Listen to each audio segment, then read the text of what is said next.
del primer día del simposio. La mesa lleva por título El ojo que llora, memoria del cuerpo. Y vamos a poder discutir y ver cómo un símbolo puede tener un peso extraordinario, complejo, difícil de integrar, de una potencia tremenda. Mientras se van sentando voy a ir haciendo algunos comentarios antes de presentar a los expositores. El ojo que llora sirve como una memoria de cuerpos ausentes. Pero al mismo tiempo, y vamos a ver por la polémica que ha despertado y hasta ahora mantiene, por la dificultad para integrar y poder pensarlo como un símbolo justamente integrador, es al mismo tiempo la memoria de lo que no está integrado, de lo que permanece escindido, separado en nuestra sociedad, y al mismo tiempo es como un símbolo de una expectativa de lo que debe ser integrado. Trabajo difícil, como sabemos, es mucho más fácil escindir. Cisne blanco, cisne negro, derecha, izquierda, etcétera, o gobierno y terroristas, o que pensar en términos integradores. Eso cuesta mucho más trabajo y da menos placer. Da un placer la escisión, la separación. Lo otro da un placer distinto, es como más complejo, la integración me refiero, más trabajado, menos espontáneo. Quizá por eso, esa es una de las razones por las cuales es mucho más fácil pensar en términos de buenos y malos en una guerra como la que tuvimos durante más de una década. El memorial El ojo que llora cumple dentro de algunos meses 10 años. ¿Qué se desea recordar? ¿Para qué está ahí?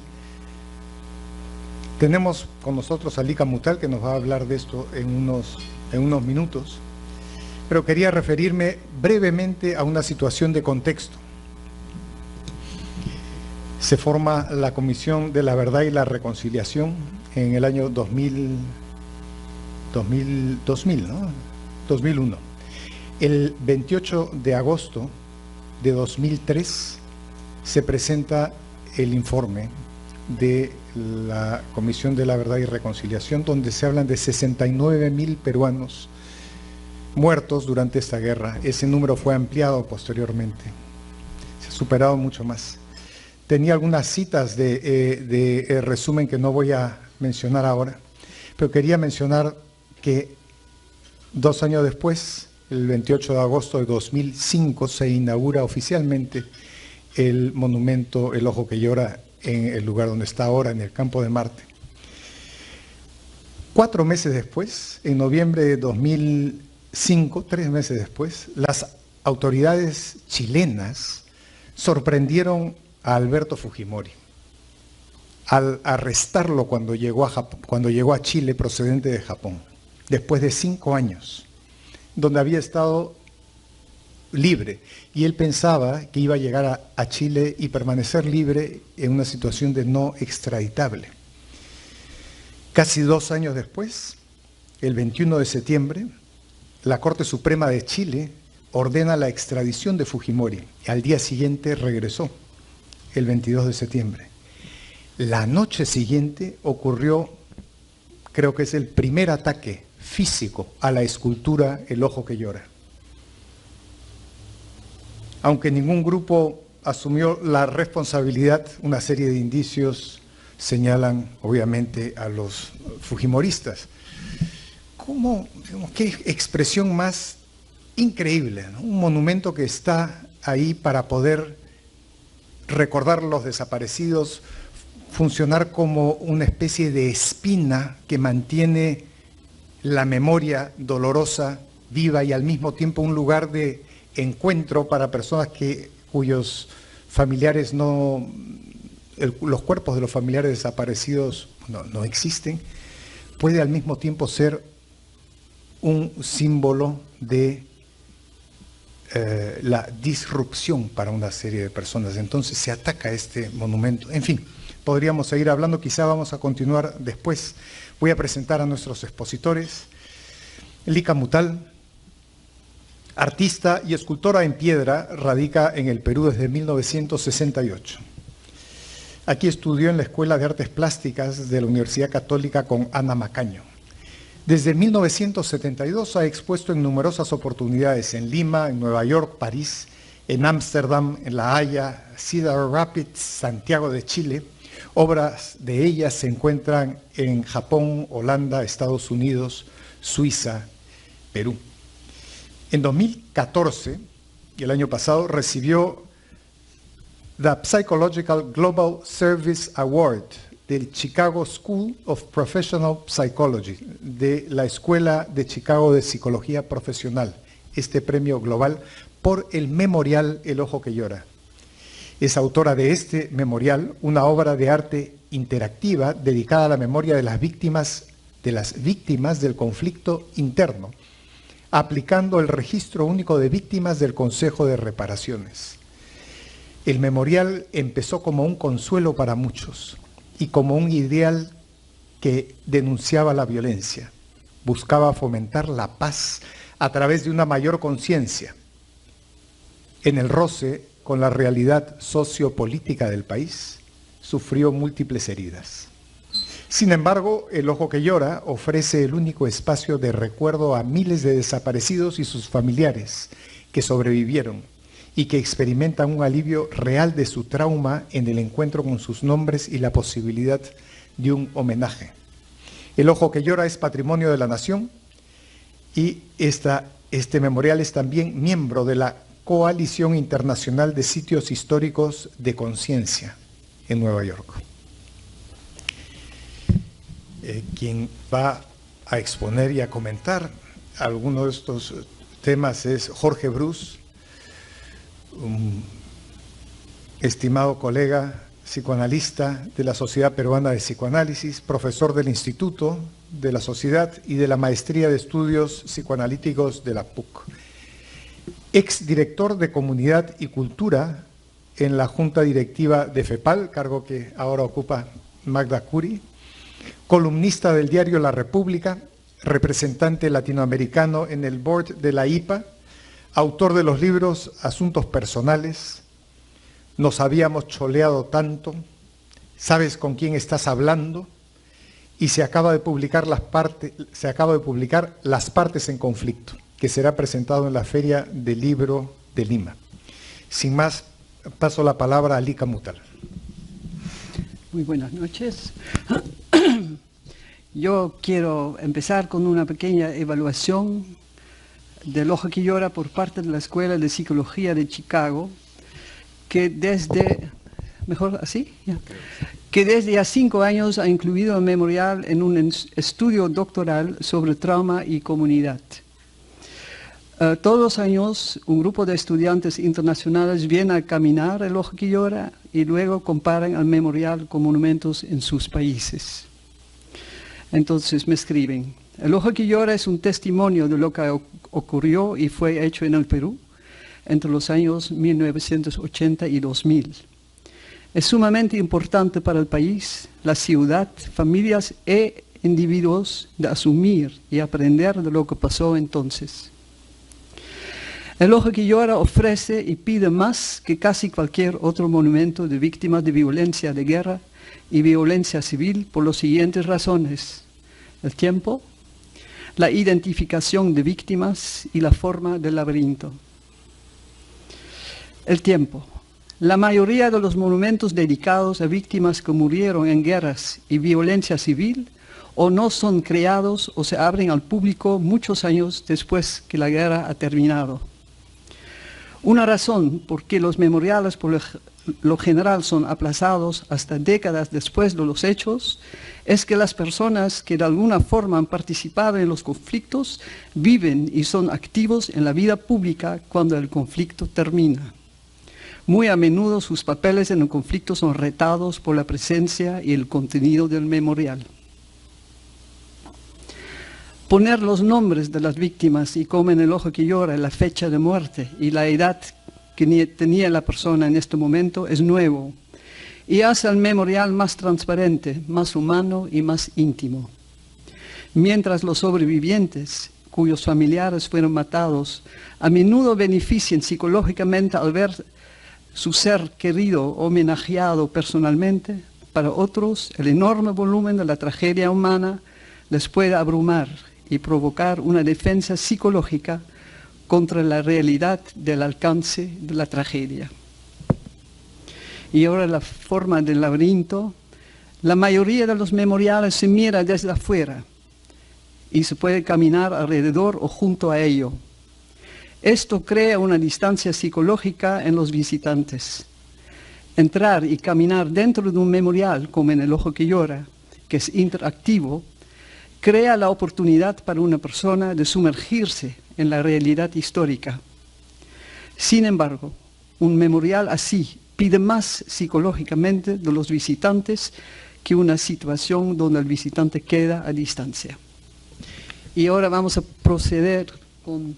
¿Proceder? Sí, sí, sí. Ya. Con el PowerPoint. Muchos han dicho, muchas mentiras han dicho del ojo que llora y cuando tengo que hablar y puedo mostrar algo, me parece mejor de empezar desde el principio para que de todas maneras la historia viene de mí y no de chismes y todo esto. Entonces yo creo que esto ya han leído, ¿no? ¿O lo damos un momento o lo tengo que leer? No, ya, ok. Aquí es también.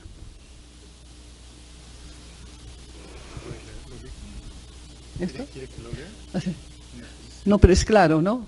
Que pronto se estableció un vínculo natural entre Yuyanapaj, la exposición de la CBR, y El ojo que llora, cuando después de visitar a la exposición fotográfica que ya había sido trasladado al Museo de la Nación, los visitantes llegaron para caminar al ojo que llora y en silencio se producía una introspección con la posibilidad luego de un diálogo entre visitantes y guías. Es así que nació la idea de crear una alameda de la memoria donde Yuyanapaj tendría un sitio permanente al lado del memorial. Bueno, empezó así. La enorme cantidad de nombres hizo que el memorial llegara a tener 50 metros de diámetro. En mi taller, eso es mi taller, pude colocar 1/8 del proyecto como un boceto con 60 nombres escritos para que los auspiciadores tuvieran una idea de lo que iba a ser. Lo caminaron, les gustó y lo aceptaron. Y después supe que fue considerado como una reparación simbólica. Este es el campo de Marte. Los caminos de cementos desaparecieron debajo de las lomas. Y aquí está el paisaje creado por el arquitecto Luis Longhi con maquinaria prestada de Ferreiros, uno de los 25 empresas donantes. Mientras tanto, procedimos con la escritura de los 27.000 nombres sobre cantos rodados, con 80 voluntarios de todo el Perú y afuera del país. Esta cantidad de participantes transformó el proyecto en un colectivo. Escribimos 5 veces por semana en sitios distintos durante 10 meses. Esta es una imagen de mi taller, otra imagen de mi taller. Y aquí un mundo extraño, pero lindo, que es el monasterio de clausura de la Santa Trinidad, donde dejaron entrar a Ham, mi esposo, para que enseñe caligrafía básica a las monjas y las novicias. Y aquí Ham también mira un poquitito extraño, ¿no? Sí. Aquí ya estamos en la instalación de la piedra central, la Pachamama, en el campo de Marte. Y aquí hay más forma, y la hermana Céline de Canadá poniendo las piedras en orden alfabético. el laberinto empieza a asomarse. Una imagen de Loja que llora en espera de los miles de personas que acudieron a la primera conmemoración de la entrega del informe final el 28 de agosto de 2005, mediodía en punto. No todo estaba listo, pero todos los nombres estaban presentes. Y aquí está Loja que llora, ya terminado, luciendo sereno, bello, un estado ideal que ni siquiera duró un año. Aquí una perspectiva de la piedra central, ofrendas florales de visitantes, y en las ceremonias grandes los familiares crean altares con fotos, textos, dibujos, pertenencias de las víctimas, y cada vez son más lindos, más creativos y más impresionantes. Esta es una nieta y bisnieta de una víctima. Y ese es un día de madre muy temprano.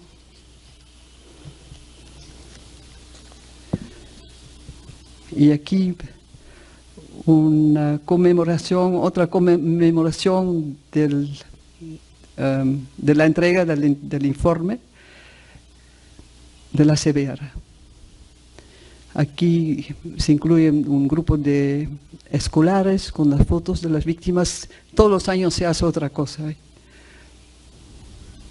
Pero también hay momentos más íntimos, como aquí Oden Teatro de Dinamarca, que camina, canta lindísimo con Julius Kani, un homenaje realmente inolvidable.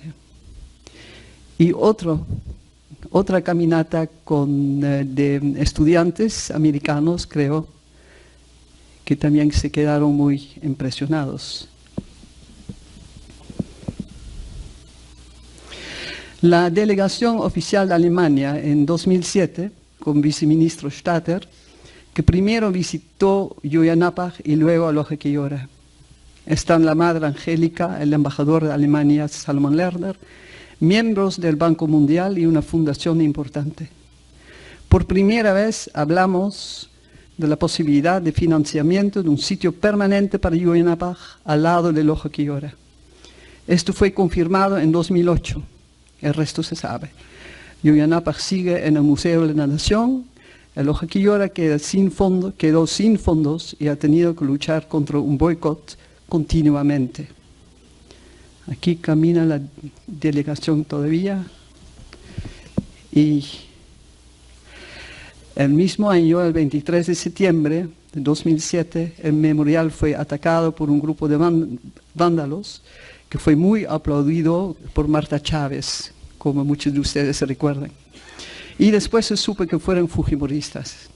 El ataque fue la venganza por la extradición de Fujimori de Chile. Decidimos dejarlo así como parte de la historia, pero también por el duelo que tenía que hacerse, ya que los familiares se sentían muy afectados otra vez. Y no es que el aquí todavía hay fotos del ataque. Esas son las piedras de los niños, por ejemplo. Este es el duelo que es compartido por embajadores, el de Francia, Austria. Detrás de la piedra está el de Holanda, con los familiares. Y bueno, es que el Partido Naranja no ha cambiado. Hace unas semanas apareció esta foto truncada por dos fujimoristas en Facebook con la lectura el 28 de julio de 2016. Cuando Keiko Fujimori habrá ganado las elecciones, iremos a este memorial de terrucos con lámparas y combas para demolerla. Y ahí está y nadie lo saca.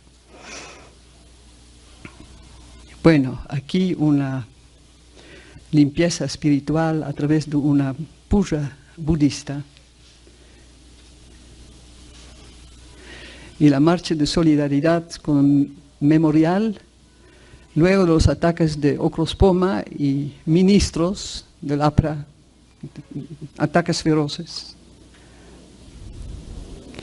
Viene la madre Angélica para hablar.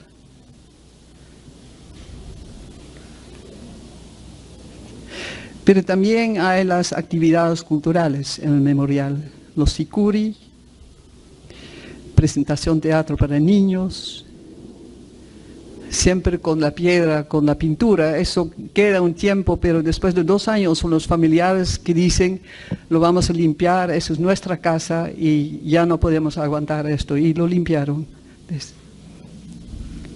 Teatro por la memoria.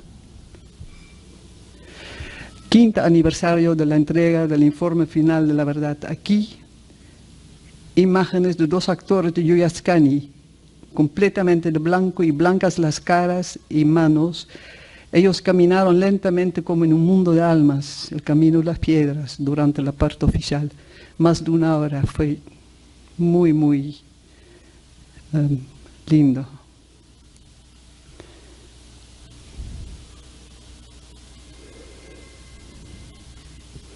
Salomón se puede ver por la actitud que está diciendo, protestando, ¿no?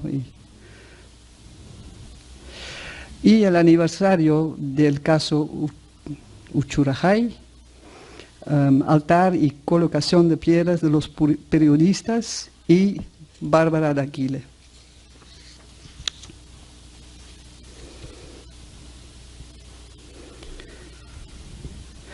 Una de las centenares de actividades muy sentidas con escolares en el programa educativo.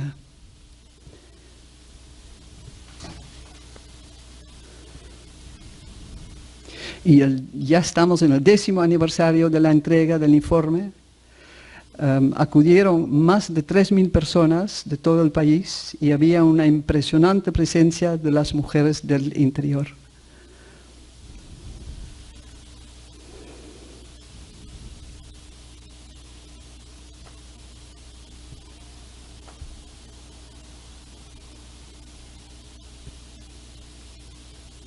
Y claro, siempre la queja, el reclamo no oído. Esas son convocaciones y avisos de nuestra asociación Caminos de la Memoria.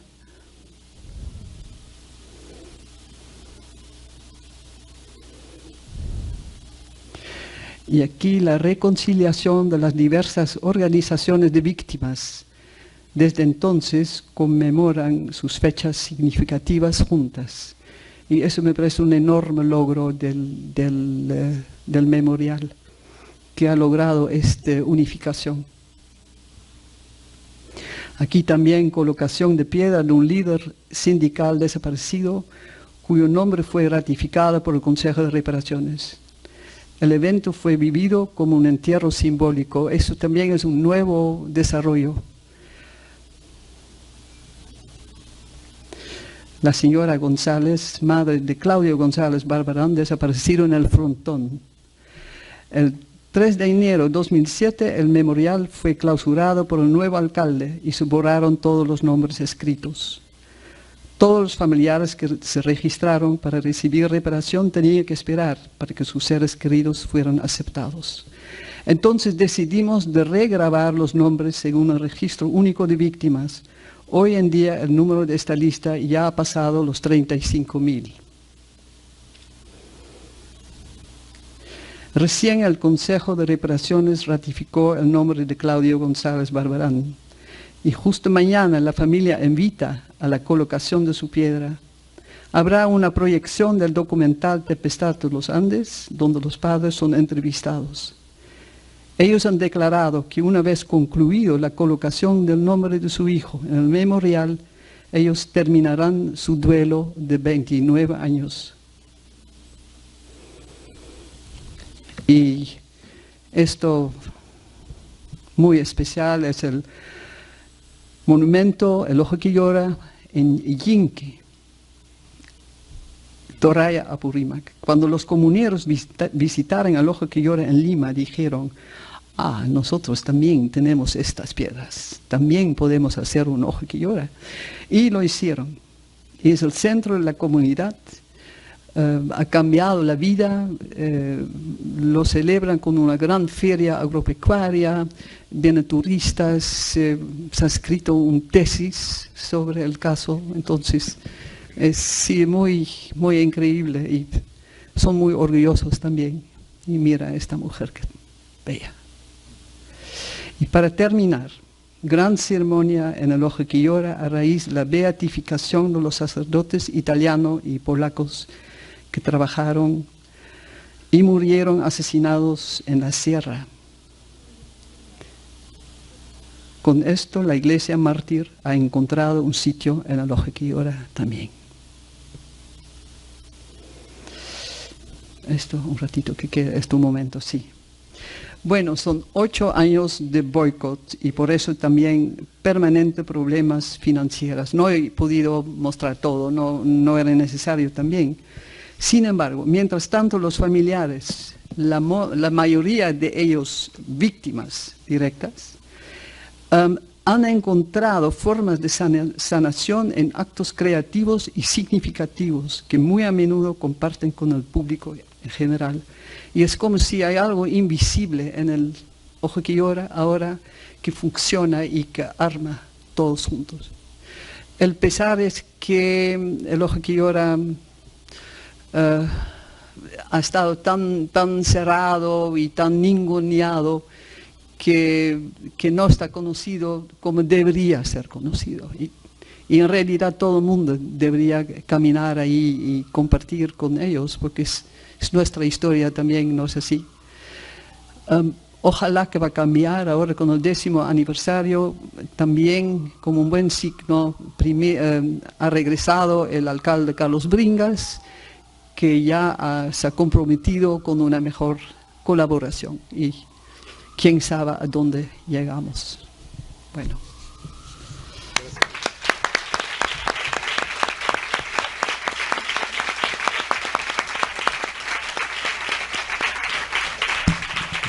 Muchas gracias, Lika, por tu presentación y tu trabajo. Paso la palabra a Coquibus. Gracias. Buenas noches. Como se imaginarán, es muy difícil hablar después de escuchar a Lika, ¿no? Es tan sobrecogedor lo que nos ha narrado, es tan conmovedor y además es tan extraordinario su trabajo, que uno se siente un poco trivial con sus comentarios, pero voy a hacer lo mejor que pueda. Ya habrán visto ustedes que esta es una historia extraordinaria en muchos sentidos, pero que ciertamente, ya algo de esto nos decía Eduardo en la presentación, es un síntoma también de los conflictos que nos desafían a los peruanos, que nos separan, que nos escinden desde nuestra condición postcolonial, desde nuestra historia reciente, en lo que atañe a la violencia de estas décadas vinculadas a la guerra iniciada por Sendero Luminoso. Esa violencia política que aún hoy no cesa a pesar de que su intensidad ha amainado considerablemente. Yo quisiera presentarles algunas ideas a ustedes vinculadas a esta obra y a sus significados. No sé, Eduardo, si le podemos pedir al señor que yo traje unas 4 imágenes. Me voy a referir a la singularidad de un trabajo que, si bien está concebido como un lugar de memoria, es al mismo tiempo una obra de arte. Y esto para mí es un punto crucial. Porque no siempre es el caso de los lugares de memoria. El historiador francés Pierre Nora fue el que más ha teorizado sobre el asunto de los lugares de memoria. Ya desde algunas décadas es un gran debate mundial el asunto de los lugares de memoria, hay posiciones encontradas. Amigos del IEP, del Instituto de Estudios Peruanos, me dicen que entre ellos mismos están divididos entre los de la memoria y los otros. Entonces es un debate académico muy fuerte, muy potente. Y yo tengo solo 4 imágenes, simplemente para ilustrar esto. Entonces, hay muchos memoriales, como por ejemplo este, que es el memorial de la calle Tarata, que para los amigos como Magda, Osvaldo, que no son de acá, ahí ocurrió también un terrible atentado de Sendero Luminoso, que fue una inflexión muy importante en la guerra, porque esto ocurrió en el corazón de Miraflores, muy cerca de acá. Y fue como a pesar de que no fue el primer atentado que había habido en la parte, digamos, más desarrollada, moderna de Lima, esto trajo consecuencias muy poderosas porque a partir de ahí se organizó una marcha entre Miraflores y Villa El Salvador y simbólicamente fue el momento en que abrimos los ojos, en fin, yo no vivía acá, pero me incluyo, a algo que estaba ocurriendo ya hace más de una década en el Perú, pero que para muchos sectores era como si no estuviera pasando. Había una activa voluntad de no enterarse, de no saber. Pero ya este atentado de Tarata cambió todo para los limeños de acá. Por supuesto que había cambiado hace mucho, desde el año 80 en adelante, en los Andes centrales y en las zonas de los campesinos quechohablantes. Pero ese, por ejemplo, es un monumento que no tiene nada de artístico. Es, como en muchos lugares del mundo, una estela con unos nombres, conmemorativa, muy importante en el corazón de Miraflores, pero no tiene ninguna pretensión artística. Son las típicas estelas, o como se les llame, de recuerdo que se pueden encontrar en muchos países del mundo. Es muy común encontrar, les decía, lugares como estos, suelen ser recordatorios, algunos son sobrecogedores, como el lugar destinado a recordar a los judíos asesinados en París, por ejemplo. Hay un lugar de la memoria impactante que es relativamente nuevo. Hay, por supuesto, Auschwitz, ¿no? Que es el campo de concentración, ¿no es cierto? No es que se ha agregado absolutamente nada. Es un lugar de memoria y de recogimiento a donde todos los días acuden millares de personas, y no obstante hay gente que sigue diciendo que no existieron los campos de concentración y que no hubo holocausto, ni cámaras de gas, ni hornos crematorios.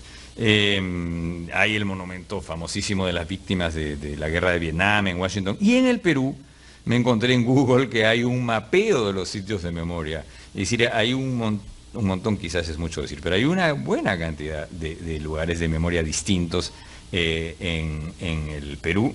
Y como ya nos mostró Lika, incluso en Apurímac está el ojo que llora en Liqui, tomado, Linqui, gracias Lika, tomado directamente del ojo que llora que hizo instalar Lika, que instaló Lika en el campo de Marte, en Jesús María. Sin embargo, yo me atrevo a decir que ninguno tiene la belleza conmovedora del ojo que llora del que nos estamos refiriendo. No es una belleza, sin embargo, seductora, que correría el riesgo de desviar nuestra atención de su cometido esencial.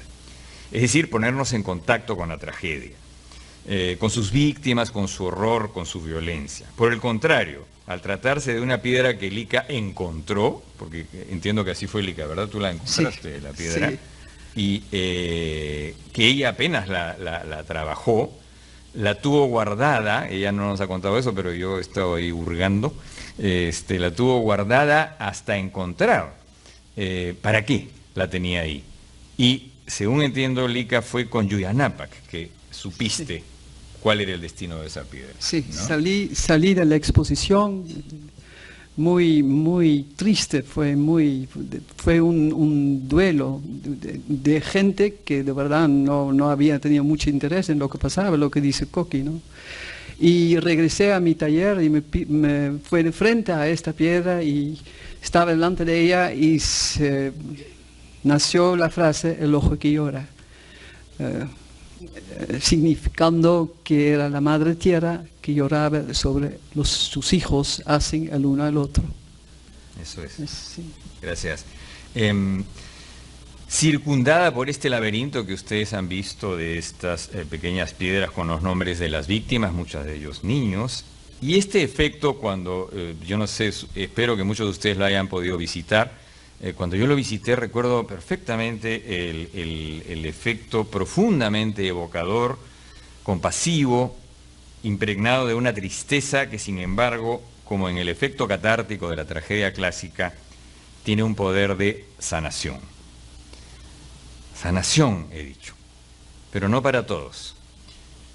Y esto es el siguiente punto.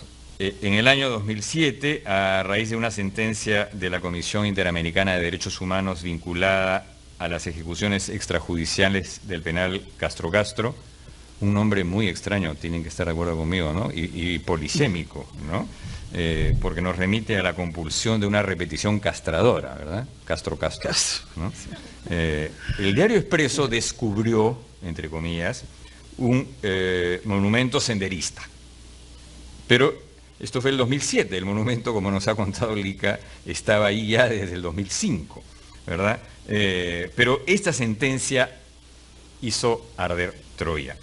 La sentencia, como toda sentencia, era discutible, cometía el error, por ejemplo, de exigir que se inscribieran los nombres de los senderistas ejecutados en Castro Castro en las piedras del laberinto, cuando no tenían ningún derecho a exigirlo porque era y es una obra privada, como han podido ustedes ver. Y tenía incluso algunas frases francamente grotescas, estuve revisando la sentencia, como decir, esto es un juez, me temo que de Brasil, Sí. que decía que las senderistas asesinadas eran unas Juanas de Arco, Sí. ¿no? Pero esto no afectaba el fondo de la sentencia, es decir, que nadie pierde sus derechos, así sea terrorista, y que nadie puede ser asesinado en un penal, incluido... se puede discutir todo, se puede discutir incluso el informe de la CBR, de hecho debe ser discutido. Pero esto atrajo las miradas de quienes hasta ese momento no habían ni siquiera reparado en la obra instalada en el campo de Marte, que es, dicho sea de paso, el campo de la guerra. Y han pasado, lo han recordado quienes me han precedido, mis amigos Lica y Eduardo, casi 10 años desde que se instaló esa Pachamama con algo de mujer, de jaguar, de ofidio y de cóndor. Y entonces se desataron también las diversas interpretaciones de la violencia vinculada al monumento. Por ejemplo, Pablo Drinot, un ensayista, en un artículo sobre el memorial, afirma que hay una polémica respecto de la gramática que articula las relaciones sociales en el Perú, entre quienes entienden a esa violencia como una responsabilidad fundamentalmente de Sendero y quienes la piensan como una violencia endémica de nuestra historia desde la conquista hasta ahora. Hay un montón de visiones, por supuesto, entre las dos, que no se identifican ni con un polo ni con el otro. Y la propuesta de Drinot es la de integrar en la comprensión del fenómeno del cual el ojo que ahora hemos dicho que funciona como un síntoma, estas diversas ontologías de la violencia. Kimberly Taydon, una antropóloga que es experta en el Perú, dice, y en realidad la cita Drinot: comparto con la antropóloga Kimberly Taydon la idea de que una aproximación efectiva a la violencia que vivió el Perú requiere abandonar la lógica binaria que domina tanto la producción académica como el activismo político en torno a este tema y abrir paso a las polifonías que interrumpen la metanarrativa. Tengo que reconocer que esta última frase a mí también me dejó muy perplejo, pero tenía que citarla. No estoy muy seguro que son polifonías que interrumpen la metanarrativa, pero creo entender que se refiere a una perspectiva plural, abierta, que es análoga a la del ideal psicoanalítico de no cerrarse con una certeza, y por el contrario abrirse a una variedad de perspectivas que además en el psicoanálisis están en constante revisión siempre. Esa es nuestra función, no quedarnos atascados, encerrados, congelados en una visión. Pero hacer esto se topa con obstáculos considerables. Muchos de ellos son familiares para la mayoría de los que estamos acá, los obstáculos. La voluntad de no saber de quienes se sienten señalados por la memoria de lo ocurrido. El día que se presentó el informe de la Comisión de la Verdad, breve digresión, yo estuve, ahí tuve la suerte que me invitaron porque ayudé un poquito en el informe y estuve en Palacio. Toledo nos dejó una hora esperando, por supuesto, hasta que llegó con todos sus ministros, era el año 2003. Y en la noche se presenta Barba, que era congresista en ese momento, en el programa de César Hildebrand, y empezó a decir que el informe de la Comisión de la Verdad era una apología del senderismo y que lo único que quería era culpar al senderismo y culpar de todas las Fuerzas Armadas. Y a cada una de estas cosas Hildebrand le decía, mira, acá dice exactamente lo contrario, ¿no? El informe demuestra claramente que quien inició la violencia y los perpetradores más violentos fueron los senderistas. Y así cada una de las cosas que decía Hildebrand lo desmentía leyendo, hasta que Hildebrand se dio cuenta que Barba no había leído ni una sola línea del informe, había venido simplemente a vomitar su rechazo, su odio. Y entonces César Guillermo, que es capaz de decir cualquier cosa, lo detiene y le dice, dime algo, Pepe, porque se llama José Barba, ¿en qué momento te volviste bruto y fascista? Ahí concluyó la entrevista, ¿no? Era la actitud de la cerrazón absoluta, ¿verdad? Y la matanza del penal de Castro Castro sirvió como pretexto, o mejor dicho, la escultura del Ica funciona como un chivo expiatorio para los fujimoristas que se sintieron y se sienten aludidos directamente por la sentencia de la Comisión Interamericana y desplazaron su frustración en contra del memorial que, como ustedes han visto, fue salvajemente agredido. Que creo además está cerrado hoy en día el memorial Ica, ¿verdad? Sí. El ojo que lleva, Sí, ¿no? sí, sí. Tan cerrado como esta lógica unilateral que exige clausura, desliga, diríamos nosotros. Y por otro lado, las víctimas ven frustrada su legítima aspiración a las reparaciones que manda la ley desde que la CBR presentara el informe. Y ni siquiera una reparación simbólica como la que representa esta escultura tan hermosa, prevista para ser el primer hito de una alameda de la memoria, que hoy consta únicamente de este álamo, y además el álamo está encerrado y con candado. La polémica, por supuesto, está lejos de haberse agotado y esto no es el fin de la historia. Pero nos encontramos entrampados entre el negacionismo de quienes prefieren pretender que esto no ocurrió, por lo menos no así, y optan por una narrativa heroica, tan heroica como del otro lado pretenden interpretar el conflicto los herederos de Senderos, la gente del Movadef, por ejemplo, y designan como sus enemigos, los primeros, a los llamados caviares, supuestos enemigos de las Fuerzas Armadas, de la gente de uniforme, dice algún columnista que ni siquiera quiero mencionar. Los esfuerzos realizados después en el edificio que está en la Costa Verde, el lugar de la memoria, la tolerancia y la inclusión social, para encontrar un terreno de reconciliación, un terreno neutral, hasta ahora no han funcionado. Y solo han servido para que el imponente edificio, por aquí creo que lo tengo, se encuentre desactivado, deshabitado, prácticamente desierto. Del mismo modo que la extraordinaria exposición fotográfica Yuyanapa, que espero que muchos de ustedes la hayan podido ver en su montaje original, en la bellísima puesta en escena de la Casona Ribagüero, pero que no solo era bella, sino que era realmente era como ingresar en el mundo de la guerra, pero a la vez con el espíritu que tiene El ojo que llora, de una manera empática, en sintonía con el dolor, con la violencia y con la tragedia. Pero hay mucho debate en torno a esto, porque tendemos a confundir, por ejemplo, memoria con historia, y no es realmente lo mismo. Tengo una cita de Tony Judt, la voy a abreviar, este gran historiador que murió hace poco. Dice, permitir que la memoria sustituya a la historia es peligroso. Mientras que la historia adopta necesariamente la forma de un registro continuamente reescrito y reevaluado a la luz de evidencias antiguas y nuevas, la memoria se asocia a unos propósitos públicos, no intelectuales. Un parque temático, un memorial, un museo, un edificio, un programa de televisión, un acontecimiento, un día, una bandera. Y estas manifestaciones mnemónicas del pasado son indispensables, pero no sustituyen a la historia. Susan Sontag también argumenta que a veces sobrevaloramos la memoria e infravaloramos el pensamiento. No es exactamente lo que yo pienso, pero sí quería mencionar estos puntos de vista como parte de los argumentos en discusión. Y retornemos a la escultura. Lo que la diferencia, pues, de las tres modalidades que hemos visto acá, es decir, una estela, un lugar donde ocurrieron cosas como en Auschwitz, o un museo construido por estos grandes arquitectos, Cruz y Barclay, pero que es un museo, del trabajo que hizo el ICA con la colaboración de una importante cantidad de voluntarios, es pues que se trata de una obra de arte explícitamente dedicada a un trabajo de memoria.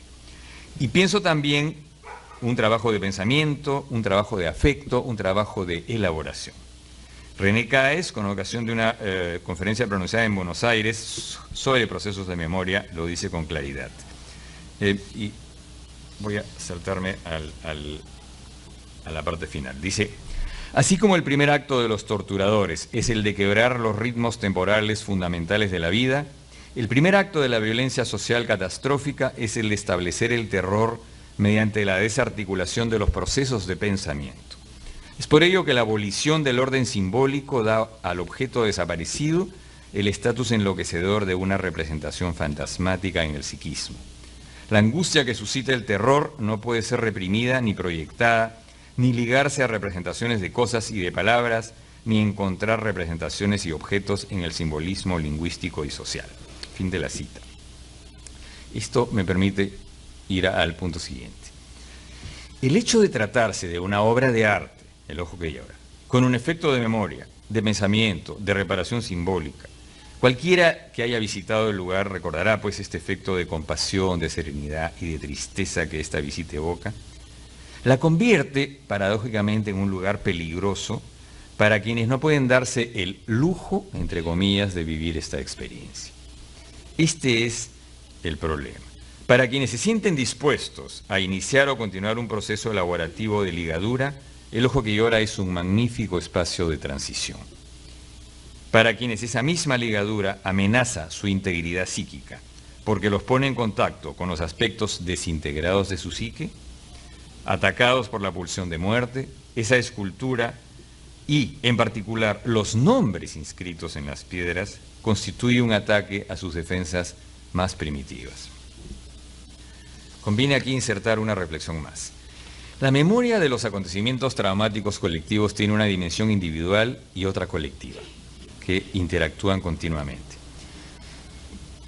Yo, cuando volví a Lima de París, mi muy querido amigo Fernando Carballo, que entonces vivía en París y se quedaba allá, me dijo con mucha pena: tú eres el último que quedaba. ¿Cómo puedes decir eso?, le respondí. Acá quedan Oscar, Miguel, por citar a algunos amigos cercanos.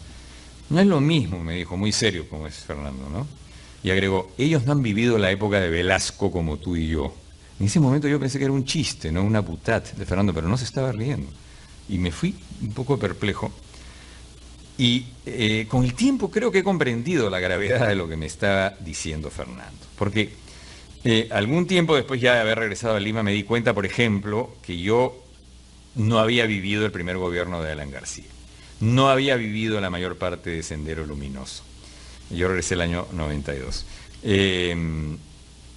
Son solo dos ejemplos. Elizabeth Gelín o Gelán, una investigadora argentina de los procesos de memoria en el Perú, en un texto muy valioso que se llama Los trabajos de la memoria, explica que las memorias son simultáneamente individuales y colectivas, ya que en la medida que las palabras y la comunidad de discursos son colectivas, la experiencia también lo es. Las vivencias individuales no se transforman en experiencias con sentido sin la presencia de discursos culturales, y estos son siempre colectivos. A su vez, la experiencia y la memoria individuales no existen en sí, sino que se manifiestan y se tornan colectivas en el acto de compartir. O sea, la experiencia individual construye comunidad en el acto narrativo compartido, en el narrar y en el escuchar. Esto me recuerda que algún tiempo después de regresar empecé a escribir ya desde entonces en un diario, como de entonces lo he hecho. Han pasado ya más de, no sé, me da miedo recordarlo, pero 20 años. Y escribí un artículo que se titulaba El trabajo del exilio, y 15 días después uno que se titulaba El trabajo del retorno, porque ahí recién me había dado cuenta de lo difícil que es regresar. Estamos pues de lleno en el ámbito de la comunidad y la cultura, el objeto de nuestro congreso, y del cuerpo, representado por todas sus partes. Todas. Este es el punto, ¿verdad? Este es el desafío, en toda su magnitud. No vayan a pensar que estoy haciendo una propuesta angelical. Sé muy bien a lo que nos enfrentamos. Yo mismo he recibido, en mi modesta dimensión, toda suerte de ataques que no merecen la dignidad de ser repetidos por defender cosas como las que representa El ojo que llora y el propio ojo que llora. Y a otros, por supuesto, les han ocurrido cosas infinitamente más graves. Pero este no es solo un debate académico, es un trabajo de memoria, de historia, de pensamiento y de procesamiento de afectos con frecuencia confusos, dolorosos, rencorosos, que exigen, como bien lo dice en el libro que vi que citaron en la mesa anterior José Carlos Agüero, Los rendidos, el don del perdón. Y bueno, ya que estamos hablando del ojo, ¿no es cierto? La tentación de citar a Vallejo es absolutamente irresistible, ¿no? Porque como el ojo está cerrado, por ahora, ¿qué nos queda? Nos queda esto: confianza en el anteojo, no en el ojo; en la escalera, nunca en el peldaño; en el ala, no en el ave; y en ti solo, en ti solo, en ti solo. Confianza en la maldad, no en el malvado; en el vaso, mas nunca en el licor; en el cadáver, no en el hombre; y en ti solo, en ti solo, en ti solo. Confianza en muchos, pero ya no en uno; en el cauce, jamás en la corriente; en los calzones, no en las piernas; y en ti solo, en ti solo, en ti solo. Confianza en la ventana, no en la puerta; en la madre, mas no en los 9 meses; en el destino, no en el dado de oro; y en ti solo, en ti solo, en ti solo. Y yo tengo confianza que esto es lo que va a pasar con El ojo que llora, que, como dice Lica, finalmente vamos a llegar a buen puerto, ¿no? Porque, como dice un maravilloso poemario de Blanca Varela, ese puerto existe. Y esperemos que toda esta cerrazón, toda esta lógica unipolar que por el momento nos mantiene aislados de este extraordinario monumento, que, repito lo que hemos dicho más o menos todos, que funciona como un síntoma de nuestras enormes dificultades para funcionar como una nación, no digamos integrada, ¿no es cierto?, pero no tan dividida y no tan escindida, con unas brechas y con unas fisuras tan traumáticas. Podamos pues abrir esa puerta y que vuelva a fluir el agua del ojo que llora, y que podamos recorrer esas piedras y que las cosas no se queden en esta situación tan penosa en la que se encuentra ahora. Muchas gracias.